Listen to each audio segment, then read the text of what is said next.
late. Well, we're heading into Anubis, and this is actually one map where Bi-Week did want to try and run more Brigida-centered strategies. You could get away with it. I mean, Anubis is well known for its rather tight corridors, especially as you move into point B. And I think Toronto, they're clearly prepared for it in a sense here, right? They are running double sniper again, and also they're definitely not putting Dalton on any form of permanent bench because he's back in. Facility out, Dalton in. We'll see how that pans out. I'm a little disappointed by week we're hovering over like 5 or 6 tanks at one point. I was just like, yeah, go for it. Just go full last week of Contenders Season 1, please. But instead, it's going to be a triple tank coming out for the offense for Bi-Week. Minish is going to be on the Zarya waifu, of course, on the D.Va and Shane picking up the Reinhardt. They move forward with the Lucio and Moira. This puts so much on Leafa's shoulders here. If Leafa isn't able to get pick off, the rest of what Bi-Week is running probably isn't going to work. So no matter how they run this year, unless someone from Toronto gets out of position, they do need that opening pickoff from Leafa to make this happen. Does get a good chunk here early on, but not quite the pickoff looking for. It's also Leafa going up against snipers behind an Orisa barrier, so it's going to be very difficult generally for him. But he is landing some shots right now. He's at 36%, but he's not getting the lethal damage, and Toronto doesn't have that follow-up with it. Arrow holding here to the back. Toronto Esports really holding pretty firm. They're bending back a little bit to the tanks coming from Bi-Week, but so far Leafa has not been able to hit pay dirt. No. Cruz is down, caught off by waifu, and guess what? That's going to be an easy take for Bi-Week. Persistence paying off. They didn't even need the pick from Leafa because Cruz just ended up a little bit out of position.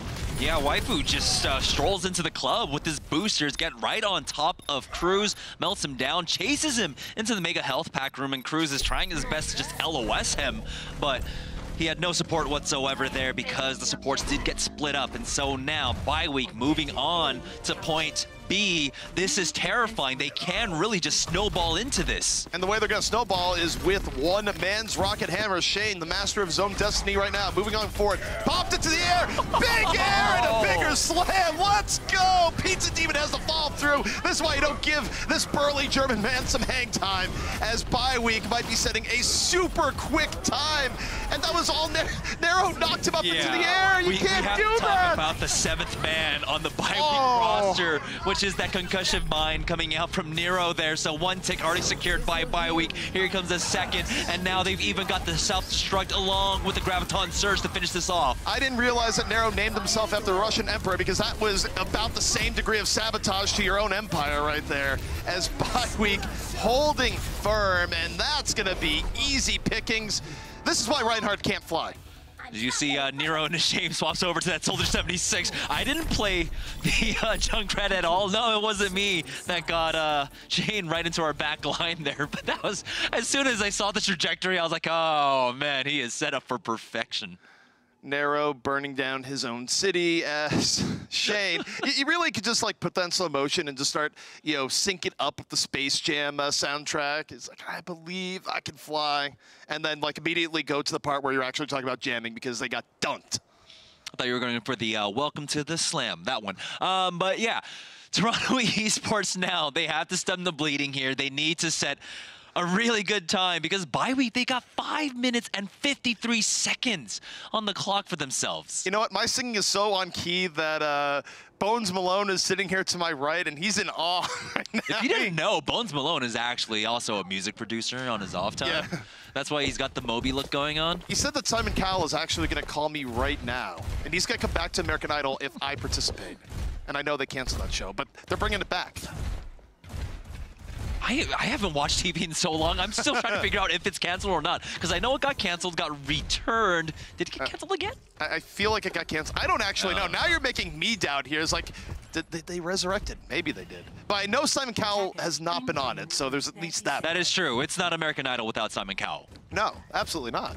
You can throw it on whatever celebrity judges you want, but no Simon, no show. But we're getting back into it here. Toronto Esports on the attack, and they're going pretty close to old school full dive, just Cruz on the Mercy as opposed to Lucio. You kind of have to at this point because Bi-Week had set such a blazingly fast time that you need to actually up your tempo in your own game. You can't go for anything slow here, so they are going to go full on dive for Toronto Esports. We'll see if they can break this defense coming out from Bi-Week. Triple tank coming out. Minish is going to be on the Roadhog. All right, and Minish, of course, going to be looking to land a quick hook to blow up the momentum of Toronto Esports. Toronto Esports, though, they only want to give him time for one hook, and that's it, because it looks all quiet on the western front right now, but they're going to dive on in, but they're letting Nero set up on the left flank. This is smart. Oh, he got halted in. He has to dash through. Somehow makes it out. Never mind. Leafa. Nero wasn't able to get through uncontested. They actually managed to get the res up, and that's clean. Cruz isn't dead from it. They don't punish Cruz. Nero's back in the fight. Leafa trying to pull this back, has a monkey in his face, and Diva going back the other way, has to swap back on over, and Toronto, the attrition is real. They're going to take this first point. I mean, you know, this is what you need to do. Up the tempo, and then from there, they just weren't able to cover the res at all. Everyone just dives in, creates panic, and now Toronto Esports about to secure their first tick. Bye week are going to have to give up point A just as quickly as they had taken it themselves. So, Nero was undoubtedly the villain of his own team the last round, but now Jamerson can be the hero. He has a very early Dragon Blade. He's got an early Dragon Blade. Dalton's got the Pulse Bomb also, and Guardian, you know, he's going to add to the Ordnance. He's going to have the self-destruct soon. Dalton's already lurking in the back line. All right, Nero, you destroyed one Empire. Can you build a new one? Let's see. Dalton looking for the triple bing. Pulse Bomb does get, but here comes Nero. Blade out, going to the side, stunned and dead. Brigitte does not care. The swap from Minish definitely working out in Bye-Week's favor this time, because, hey, it's not like involved B. Yeah, so they are instantly falling back. Dalton using all of his blinks just to retreat now. And Toronto Esports are not going to be able to set as fast a time as Bye-Week had. And Nero has himself now swapped off onto Brigitte. Well, it is a Brigitte kind of day, but Toronto Esports, they are going to have to pull themselves out of a hole. Bye-Week set a ridiculously quick time, in part because of the assist, and now we'll see what it's going to take to break it on through as Bye-Week gets a fight in a favorable situation for them. Indoors, close and personal. I feel like there was a real opportunity in that last fight. Here comes the self-destruct, and it connects. Minish is gone. Don't have to worry about the Brigitte. That's sort of the engine to this Bye-Week setup, but they're not able to secure the kill. Minish is back up, ready to stun, ready to go in. Still, not bad for Toronto. They have a 6-on-5. Pete Stevens not coming back in, but Minish, the revenge from the grave, takes down a Nero, and this could be the beginning of the end because one team has Brigitte, the other doesn't, and the sustain situation is going to get worse and worse for Toronto here if they don't pick up multiple kills soon, but Axiom taking measures into his own hands, might just do that. Juggling a Tracer of all things, it gets Leaf up, that's ridiculous. You very rarely get to see a Tracer put in the corner that way, and now we've got the counter Primal Rage coming up from Shane, just trying to build up any kind of space for his team. Dalton has gotten the DMEC onto Waifu that allows Nero to push forward and take out Minish, and so now it's going to be Toronto Esports with the full man advantage here. They still have time on the clock. Again, back in. This is looking really good for them. Axiom with the absolute abuse of Leafa a moment ago, being a key component of a Bye-Week now, desperately trying to hang on, but Toronto Esports setting up shop. They've set up some furniture. They just got back from IKEA, and Bye-Week, they're still lost in the stores. They try and find one way back in. Respawn's coming back in. They step on it just in time, but man, I'm not sure it's gonna be enough. Pizza Demon falls to shoot as he tries to make his way on in. Bye-Week tried to bide their time, come in with as many men as possible instead of trickling one by one. But still, Toronto, they've got, of course, their nerves are set, and they are able to clean up. And with that self-destruct, zoning Waifu off, they will finish off the map, but with arguably less time than Bye-Week. It is funny. Normally this would be a great time and a great performance by Toronto Esports, if not for the incredible teamwork between one enemy rat and one flying Reinhardt. So Bye-Week, by circumstance perhaps, definitely in a bigger edge. It means that Toronto Esports gets to go to the attack immediately once again. And it looks like they like the dive. Nero already going over to the Genji. Dalton back on that Tracer. And, you know, Dalton on the Tracer was a look that we were very familiar with on during Season 1 of Contenders. He had a standout performance, and a lot of people, when we were over in Poland for the finals, you know, said that he was a great Tracer, and he was one of the ones people did name when we asked who are some of the best Tracers in the league. Yeah, and look, one thing that Contenders has had is that it has no shortage of Tracer talent, where you take a look at and you wonder, who could you bring in for OWC Season 2? Actually, the biggest detriment for a lot of these players is that they're too young. Yeah, too young, too many Tracers to pick from. Who do you even pick? Yeah, it's like, oh, well, grab that one. It's like, no, that one is 15 years old. It's like, well, I'll get you to OWL in 3 years. Why not? I think Zachary is the closest on the cusp of being within age limit of that. Maybe Who Are You right after him, or is it Sharp? Not quite sure. Sharp, I'm not sure will even be 18 next year, so probably Zachary. And hey, Zachary the 900 IQ move of just like, I'm gonna be born a year earlier. Get at me. Smart man. Toronto Esports going to keep this smart as they go for the dive. They need to keep up the tempo. Remember, they have 4 minutes now bye week with 5 minutes and 53 seconds, so they are playing against the clock here. Bye week on the defense, definitely going for a oh, well, Minish is gone. That's already going to be quite bad because they're compromised so much on the Brigitte here. Toronto's like, wait, we don't have to worry about getting stunned. Charge! Move on through. Waifu already going to get demeched, and Toronto Esports, they're having a ball here. This is some momentum and then some. Bye week forcefully evicted as Lifa shoots his own head right off. Yeah, and it all started off. Minish just caught out. Toronto Esports were able to just jump right onto him. He was stuck, I believe it was over there in the right-hand room over by the Mica health pack. And once they jumped on him, I mean, you lose all that control, right? You're not able to keep a Genji, a Nero contained, neither Dalton either. And so now, they don't have their opens quite yet, but Nero is getting close. Okay, Nero right now, you need a mantra on your head is, don't get stunned by Brigitte. Don't get stunned by Brigitte. Don't get stunned by Brigitte. Very simple. And that's the area where it happened last time. He tried to go for the lead right in that corner. So we'll see. We have Dalton now, though, to try and draw their attention away. Almost gets the one clip onto the Mercy. That would have been the similar go for now, but here we go once more. Nero, did you get your mantra? Gets one, gets two. Doesn't get stunned by Brigitte because she's dead on the other side. Nero, well done, good sir. Gets a double kill, and Toronto coming in even more fearsome than the first time a moment ago. That was great. The supports were zoned off because of Dalton getting into the back line. And so they had to push Minish onto the point with that Brigitte. Of course, that creates the window of opportunity for Nero to come in with that blade, cleaning up both the Mercy along with the Zenyatta.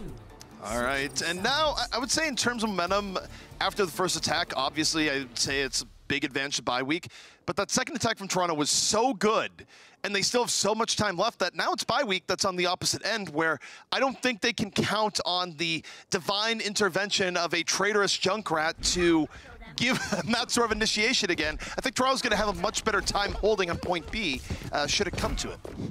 But bye week are banking on that. They're hoping for it, and Nero's like, haha, I'm going to start off on point A with the Junkrat instead of swapping off on point B, so hopefully he'll get that tire. But still, bye week, it looks like they're going to go with the same offense that they had on their first go-around, where they have the triple tank along with Lifa on that Widowmaker. So we'll see if it pays off the same way it did the first time around. It'll be interesting for sure. I mean, Junkrat is always scary when you're going into it from an offensive perspective, just because if you have a bad first attack, then you have to deal with the entire minigame of, oh, there's a tire. Hey, there's another tire. And it's, you know, tire isn't quite as good at EMP in terms of saving a team ult economy, but it's probably close to number 2 in that role. So Junkrat can be scary in that regard. And also built as fast as old EMP with the hacks and everything.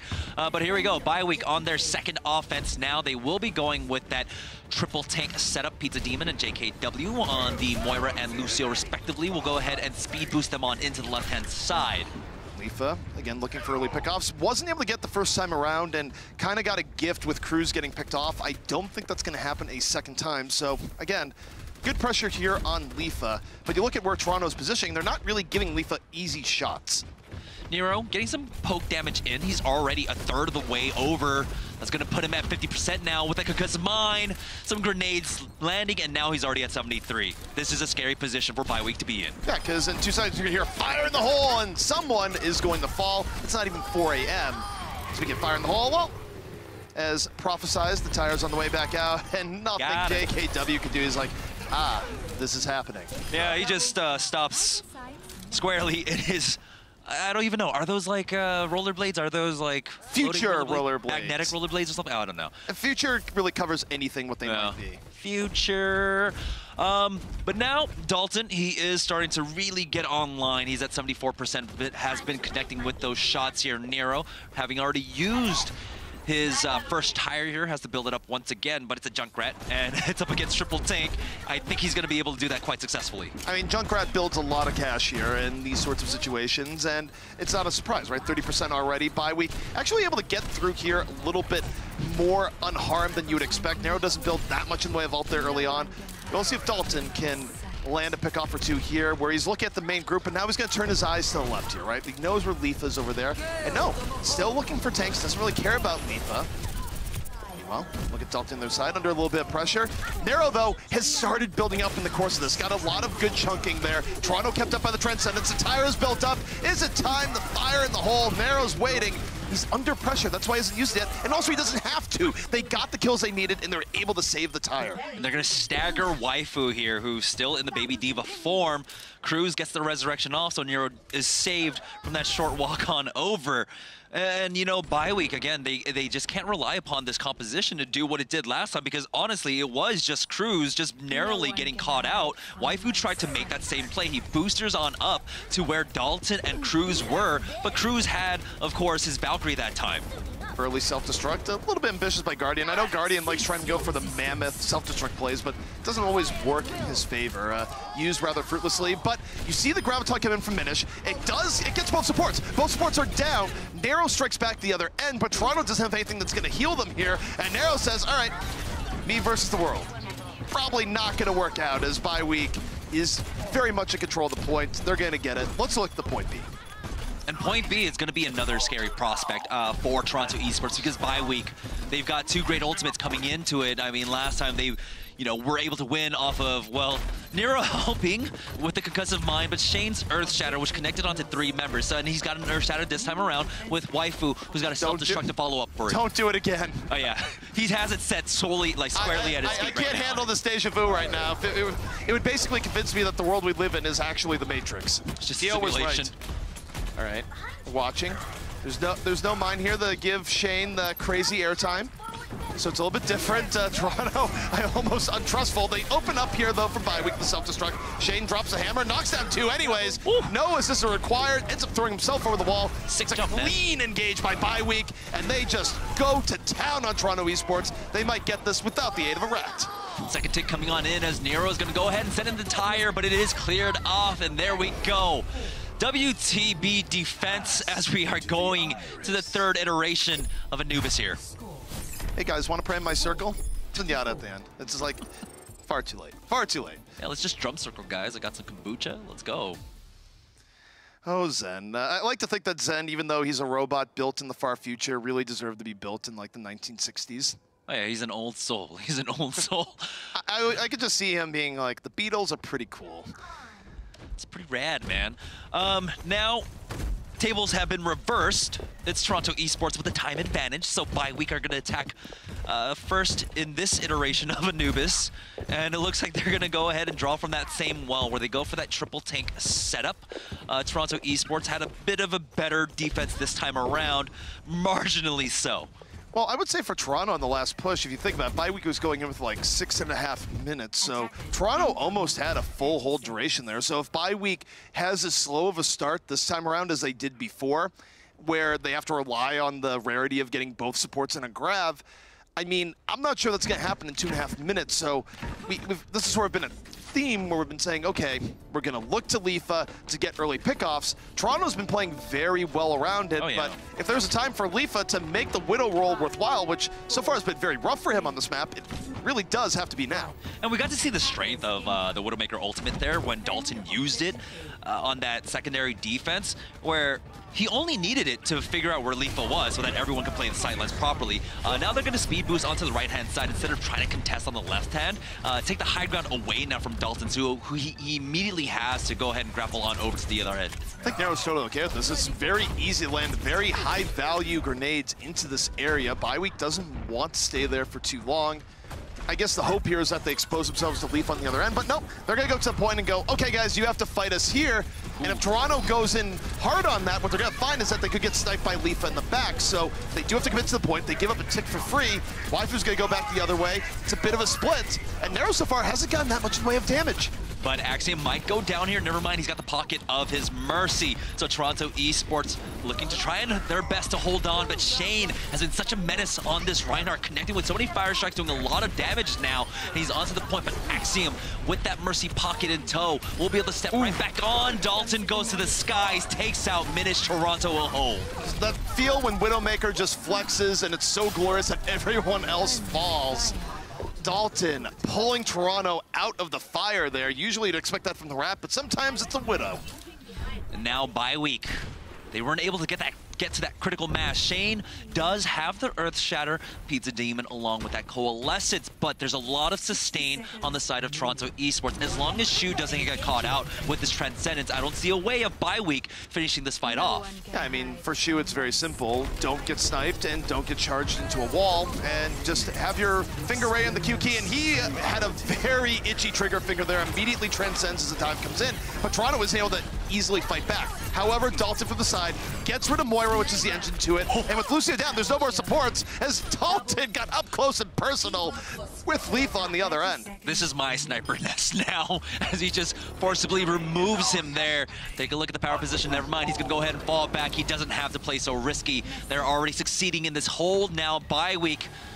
They're down to 15 seconds. I mean, Dalton just got up there and stole Leaf of snacks. There's no more Skittles up there. They're all gone.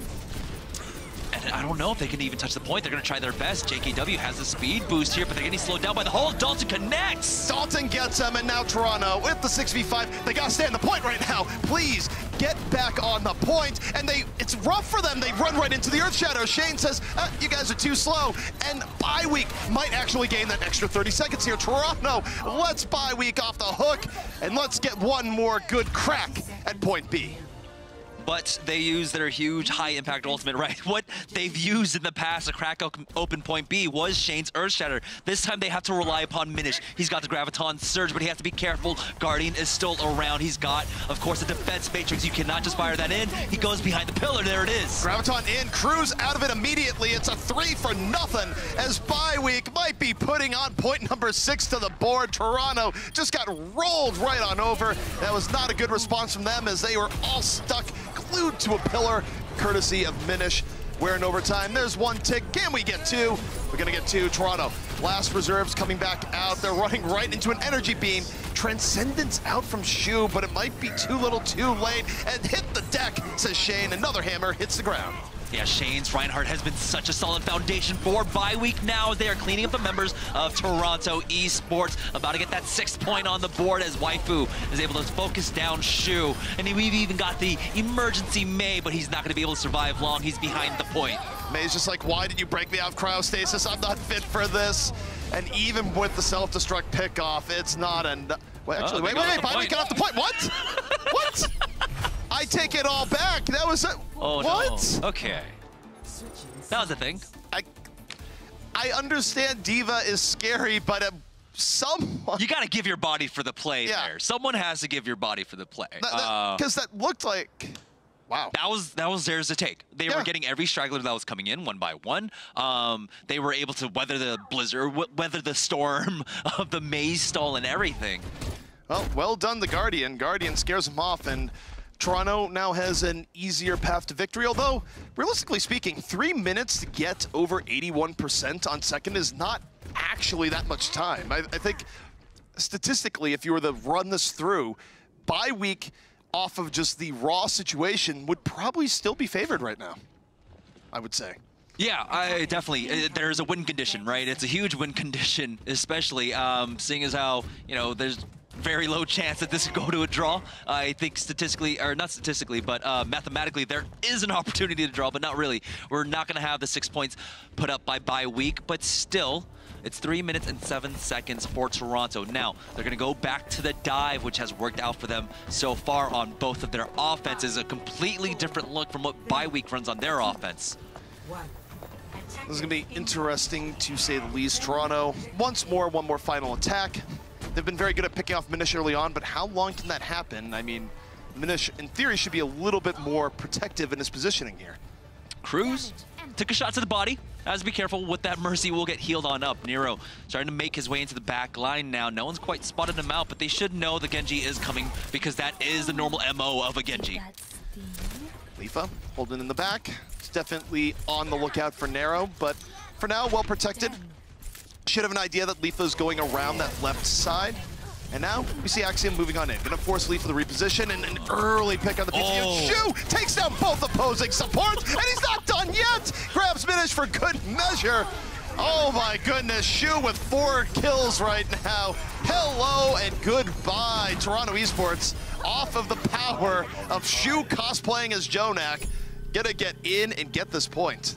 Shu just walked up to the high ground. He took the stairs on the right-hand side, and I feel like Bioweek might have just thought this is too brazen of a Zen play for him to actually have done it, and we're in disbelief when he was just right there, less than a meter away from the entirety of Bioweek, and he just destroyed the ball.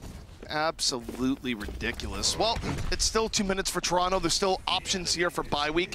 The upset for Bioweek is Toronto is not that flush on ults here just yet. They have to give Shu some time. And he just got another chunk. And Nero didn't really feel his Genji here on point B, so he instantly swaps over to the Brigitte because he knows that he has to contest with Minish. Shu already has a Transcendence. He's carrying Toronto Esports over the line right now. If they know the situation, they should just go in and transcend. And he's going to do that. He got stunned, uses it to keep himself up. Bioweek, trying to scatter, trying to stay alive right now and doing it pretty effectively, but Minish unable to sustain, was real close to the rally, doesn't get it. 2 supports down, down goes the third. No more healing here for Bioweek, and Toronto Esports now getting real close to contesting for that 81%. A minute 30, and they haven't made progress quite yet. There's still been someone on there contesting now. With that cleanup onto Waifu, it is getting down to the wire. Bioweek needs to get out to the point. They push forward with a Transcendence. Pizza Demon just barely there. Your pizza's been delivered, and you don't get any money for it. Bioweek desperately struggling right now. The Transcendence gone. Dalton doesn't quite connect on the Pulse Bomb. Rotating around. Minish looking for any stun kill they can get. Guardian's debacked. They lose the presence of the Diva here. 80% on. 1 minute left for Toronto, and Toronto now starting to apply the pressure the other way. Another Transcendence for Shu! Guardian gets the remake, and he's gonna get that self-destruct up soon. There we go, as he gets back into his mech. Minish tries his best to deal with Dalton, takes him out of the fray, but still, they have to contest with Guardian now as they jump on in. They get cleaned up, and at 80.8% away, there we go, Toronto. Finish it off. They will take the match win. That was a slugfest of Anubis if I've ever seen one, but Toronto living up to their billing of being the stronger team, but man, it's not by the margin I would have expected. It's fitting you mentioned Space Jam. There wasn't a lot of defense played in that movie either, and that was essentially the theme of Anubis there. I don't think anyone knows the D word, so hopefully they'll look up defense and get a better understanding for the future. But as you said, a slobber knocker. That one just came down to speed runs, basically, who can clear Anubis the fastest. And gotta think for Bioweek, this is again another case where small mistakes added up. Getting forced off the point, forced off the point, forced off the point by the Diva self-destruct at the end there. Minish once again getting picked on that final point B as the catalyst to start moving things forward. I mean, Minish got picked early a lot in the series right now, where I know when playing Brigitte, it feels like, okay, you feel pretty tanky, you're kind of like a different version of Reinhardt in some respects, but the reality is that that shield can be bursted through pretty quickly, and that would what would happen, where Minish would end up losing the shield, would get bursted pretty quickly, and as a result, it would throw the entire defense into disarray. So, I mean, you're not invincible as Brigitte, even though sometimes it might feel like it. Yeah, it definitely does feel that way a lot of times, but you have to realize that she is the crux, right? She is possibly the weakest point in that composition when you run a triple support along with the Reinhardt and the Zarya, that if you can get rid of the Brigitte, then there you go. A lot of the control is gone, a lot of the passive healing is gone, and from then you get to see how like the teams just absolutely fall apart. We got to see a little bit of that in our matches on Tuesday, where like if you don't have the Brigitte and she's the first one to fall, well, the team fight's over. Yeah, I love what we saw there. Shu Jonak knew the second that Minish went down, look, you have the Transcendence, just go in there, press the advantage. We see Nero cleaning up. There were so many highlight-worthy moments in this particular matchup because there was so many deaths. There was so much death at any given point. Again, it was 6-5. I love what you value here, Bones Malone, but that's why you have Bones in your name. Like, you might actually be a zombie. It's too late. I don't want to get into that. But not a zombie, by the way. Yeah, again, with all that death going on, a lot of highlights we could really pick from that. But I want to capitalize specifically on what allowed Toronto Esports. I'm not a zombie, man. What Toronto Esports did right to ultimately capitalize, convert, and win that series. So, I mean, what Toronto did is that they picked themselves up, right? Where I think you look at adaptation over the course of the series, where you think about one of the attacks where Nero goes in and immediately gets crunched when he had Dragon Blade. Well, you know, second attempt through on that point, a little bit more measured, where he made sure that people had the Brigitte handled on the other side, and then he goes, oh, I'll go for the Zen and Mercy on the other side now that Brigitte is not with them. So, I mean, there was a lot of micro-level adjustments that were coming forward on pretty much all aspects of gameplay here for Toronto. And kind of it was also just just the stylistic difference between the two teams. Toronto wanted to play the dive, while of course Bi-Week go for that triple tank setup, which is a much slower setup. And so eventually, after that first push, which only took 2 minutes for them, they got slowed down more. It went to 4 minutes, and then all of a sudden they were just completely out of time. And that's where Toronto were able to slowly eke out the advantage, and it did really come to help them out towards the end here. All right, so this is the series. The series is done. Toronto Esports takes it. There's still one map left. Jamerson, what do you want to see Bi-Week do in this final map as a means for them to build up and grow in the future, become a better team in this Contenders North America region? What do they need to do better? I want them to have that same look that we saw Toronto Esports pull out. They need to be able to play the dive. Dive is something that was very prevalent within the over the last year and a half in Overwatch, right? And now they have the tools to do it. They have Shane, who has been a fantastic Reinhardt, but he's also, in that same regard, a fantastic Winston. Enable that. We're not going the Rialto. The dream is here, finally. That's your dream? That's what you dream of, is just not going to Rialto? I'm a simple man. Right. I want to get he my likes kits. what he likes. Yeah. Look, I hear they have great coffee Wait, there. whip noise. Yeah. No, it doesn't work here, does it? No. No. Okay. No, we don't I had to check. We don't have the OWL production guys where it's just like hit the whip. It's like on demand. All right. Well, we're going to unfortunately have no whip here, so we are going to get into the game instead. Again, it's going to be Route 66 Bi-Week, essentially playing here for pride and opportunities to grow as a team again. Currently 0-6 over 2 seasons in Contenders. Would be great for them to end this with a win. You know, I really thought it was going to be like, it'd be great for them to end this with a win, which would be actually sweeter. Rawhide. Okay, I had to try. All right, guys. I was just thinking, you know, it was like you just have to have the right word, the right passcode. Yeah, it's like Rawhide. No, nothing. You know, this is just... I'll just be your personal whip, okay? Go ahead. Rawhide. You know what? Good enough. Damn.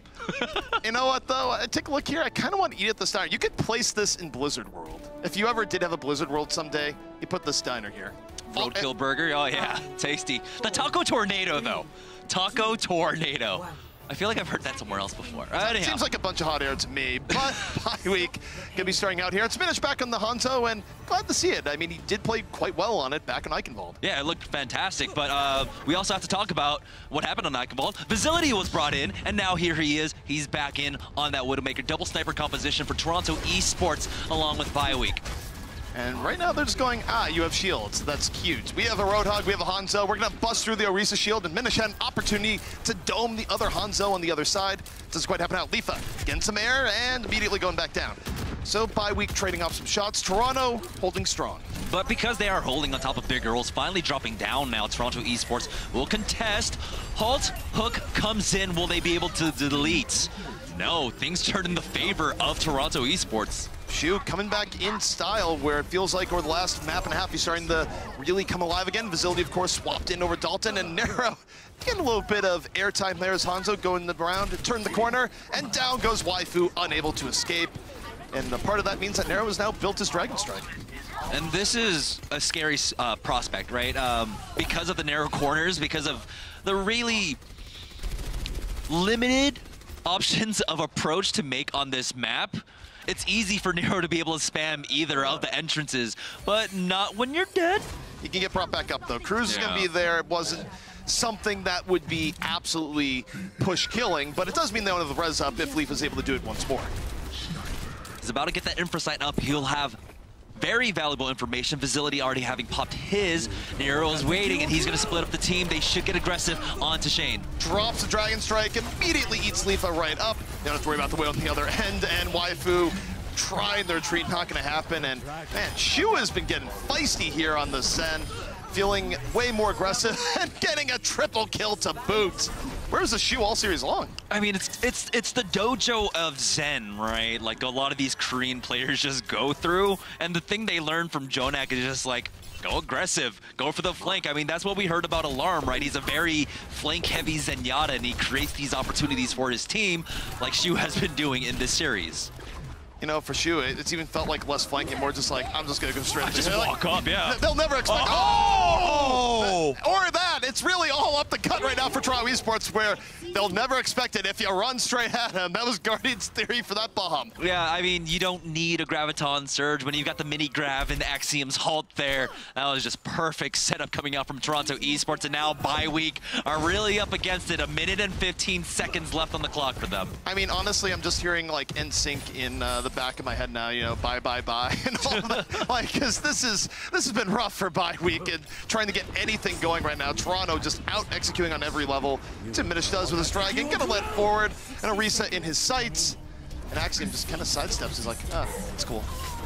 Yeah, I mean, they do have the composition to try and survive that, but not the headshots coming out from Facility as he connects onto Leafa. Here comes the whole hog, as he was able to survive the Dragon Strike coming out from Nero. He had the pocket there, but now Facility's starting to come online. Before it was Nero and Shu. Facility's like, hey, I'm here too, guys. I just love the opening to that, where the Dragon comes in and really Toronto's just like, we will sidestep this Dragon. We don't care. Now Shu, okay, that was a little bit aggro, but even more aggro is Cruz going, I got you. Gets the res up for free, and Toronto still good. Waifu does swap off, though, off that Roadhog.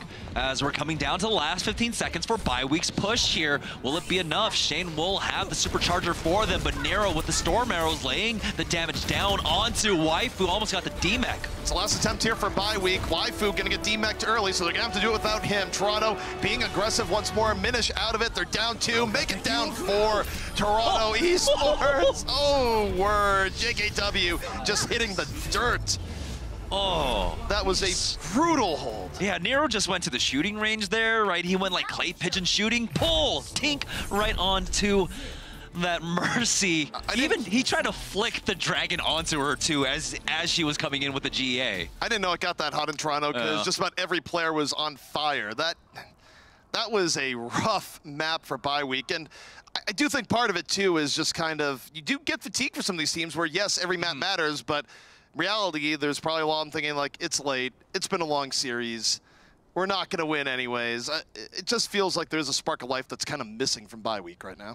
Well, there's also a difference in how like Toronto play their tank line as opposed to bye week. So yeah, they will have Waifu swapping over to like Hog more often than Guardian going over to Hog. I don't know if we've actually seen that, and that creates a difference, right? While you do have extra damage to try and pressure the shield of the Orisa, Guardian can alleviate a lot of that with his defense matrix, so maybe the Hog really doesn't contribute that much more to the team. Well, at least if you're not going to be landing the hooks to get the pickoffs that are necessary. And look, I mean, they did have opportunities. There were points where the shield went down and Minish had a clear shot onto Nero. It just, those opportunities were not taken advantage of. And look, you're only going to get so many of these in a map before apparently Shu just goes right up the gut and takes down 3 people. Also, one of the bigger strengths of the Orisa Hog is that halt hook, the go and fish in combination, right? The pulled fork. They've only connected on it once from what I really saw, but they got punished in return for going for it, where they lost 2 people after they got the halt hook. You know what, I'm really disappointed. I'm not against it. If they were in the Bastion, no, I'm more disappointed that Cruz is on the Bastion and then swapped off of it. No. She was like, no, I've got gold damage. No. I don't care. Let Cruz do his thing. Well, the Bastion is real. I should be excited enough about that. But Cruz, you got screwed, buddy. Yeah, I mean, this is fine, right? Because Waifu, he's not playing the Diva. So there's going to be almost no way to really mitigate the damage other than killing Shu, and I don't know if they have the damage to do that. All right, well, the Bastion is out. The Shield Breaker himself, bye week, has to recollect themselves and go, oh, this guy. Facility, though, is going to go down immediately, so they don't have the pressure from the Widowmaker. Immediately, Res is going to come back up. And now they're very close to the yellow box victory here, and Shu gets to re-establish and just mows Shane down. El Presidente back. There we go. They will be able to res Shane back into this, but during the meantime, that means that he's not healing Minish up who falls, but Waifu now starting to make up for his weight, and he's going to be able to pick off 2, and so Toronto have been halted for now. Nero, if he could have even gotten one more pick there, it would have been good for getting momentum, but Toronto don't have much further to go here. They still have 3 minutes, and the Bastion dream is dead, but I'm still glad they tried. But what's a more scarier prospect? What's a scarier prospect, right? Shu on the Bastion or Shu on the Zenyatta? Oh, no, it's far worse for bye week the way that Shu's been playing. But Facility, even on Genji, just takes one straight to the head. So the old noggin not getting super protected if you're Facility. Again, putting Toronto in a rough spot. His Leafa grabs Nero. So bye week looking a bit of a second wind here. Not the team, but the actual phenomenon.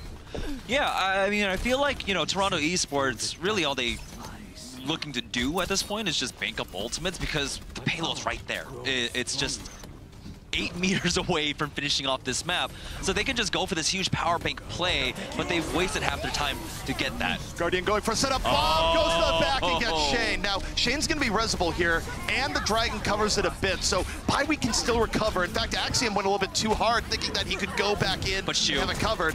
But yeah, Shu. Just being damaged when needed, but Minish actually dealing with it quite well. So Bywee with a good response to what was a fairly decent bomb by Guardian. Yeah, this is why we wanted more of the Hanzo coming out from Minish. He's already proven his ability on it. He looks more than comfortable with it, and he has been dishing out a lot of damage. And so now Toronto are down to 1:30, and Lifa has really come alive on this second half. Not only that, with the pick off a Cruz that staggers them, there's not a lot of ult power left in Toronto. They were saving, as you mentioned, and well, guess what? Bank's done. They got about $5 and some change in their checking account, but they will have the Transcendence, and maybe that'll be enough for one fight. Yeah, and because the Transcendence was used by Pizza Demon in the last fight, that opens up a huge window for Facility, who's only 15% away from his blade. There we go, he's got it, essentially. Oh, they're going to open up the Transcendence, and Facility gets the blade mid-fight, picks up 2! Facility finally got break it open. No shot to the noggin this time, as Toronto Esports gonna fish set style. That's a team kill. There's no coming on back to this. They finish off Bywee 4-0, and even though it might be more of the same for Bywee on paper, it was certainly more entertaining in actuality. Certainly a spirited defense there in the end from Bywee, but that is going to be our first 4-0 of the evening. So again, coming into this expectations, you have the number 2 seed versus a team that in Season 1, again, slightly different roster, well, marginally different roster, but no wins is kind of the important point there. So that's the expected result. Yeah, I mean, it's, really, Bywee does have nowhere to go but up. But look, in fairness to Bywee, they did all go out and win a live event, and they looked better here. They're not really the one-trick ponies that they used to be. Yeah, okay, there was some rough times back in Ike Involved where it's just like, why don't you swap? But it might be a brighter season for Bywee. Right, and for some of the players we did see, there were certainly promising moments. I really like what we saw from Lifa at points. I liked what we saw from Shane at points, identifying when to get those big earth shatters. Certainly stuff to go back, look at on the camera and say, hey, here's what we did well, here's what we can do better. So I think the most important thing for this team is that they're not heavily leveraging the quad tank strategy. They've shown a wide breadth of what they're willing to try. Exactly. I mean, they were one-dimensional during Season 1, which was basically that quad tank role. When they tried to add in more DPS, which was, of course, adding in Sugar-Free, well, he left the next week, and so they weren't able to keep doing that. But now with Shirshoy, you know, kind of on the sideline and Shane stepping in, Shane has added another dimension to the squad. They can run dive if they want to, but they're not quite yet. But I want to see that. I want to see that kind of growth, and they have that potential now. Also, I mean, Lifa's been playing better as well, where I would argue is a little bit inconsistent overall in the course of the day, but there's flashes of brilliance where you could go at him and go, okay, maybe you could be on the path to putting up a Buds-esque performance, where it's a possibility, right? Or certainly Corey, who was insane back on the previous match day. So, I mean, there is a kind of like Widow path to pro that people I was going to say, it sounded like you were designing something new, the path to putting up a good performance. Like, you probably want to do that path before you go on the path to pro. Well, first you start off at Tracer, and then like the next level is going to be Widowmaker. Well, no, Tracer has to be at the top because she's the OWL logo. That's true.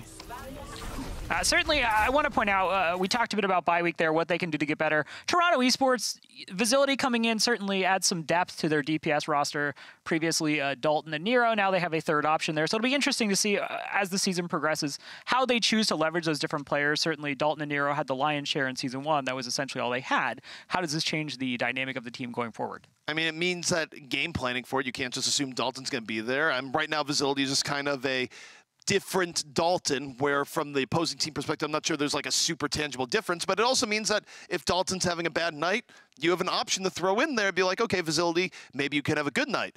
More pragmatically, it means that if both have good performances over the course of the season, you have an extra player to sell to another OWL team. So well done, Boston Uprising, who is technically the sponsor of Toronto Esports.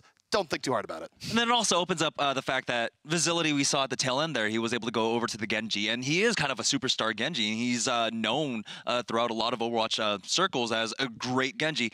We saw some of that during Season 1 from Nero, but I don't think to the level that Facility already showed off to us. Yeah, certainly more flexibility, never a bad thing. But let's go ahead and take a look at the schedule for next week. We will, of course, be resuming Tuesday with Group A action. That'll be Second Wind versus Mayhem Academy, then GG Esports Academy versus Gladiators Legion. Round out the night with Fusion University versus last night's leftovers. Another important change, Mica will be back. Obviously, I was just filling in temporarily. I'm a temporary budget left guy, not a full-time left guy. So, yeah, thank you guys for allowing me to be over here. I always enjoy hanging out with you guys on the Overwatch side. Certainly always a great time. You know what? Anytime I can hang out with someone who calls himself Bones Malone, which is a bold rebrand, I'm good with it. I feel like as a bald guy with a beard, a lot of times we just get there. So, yeah. Final thoughts from you, gentlemen, though, on Group B action?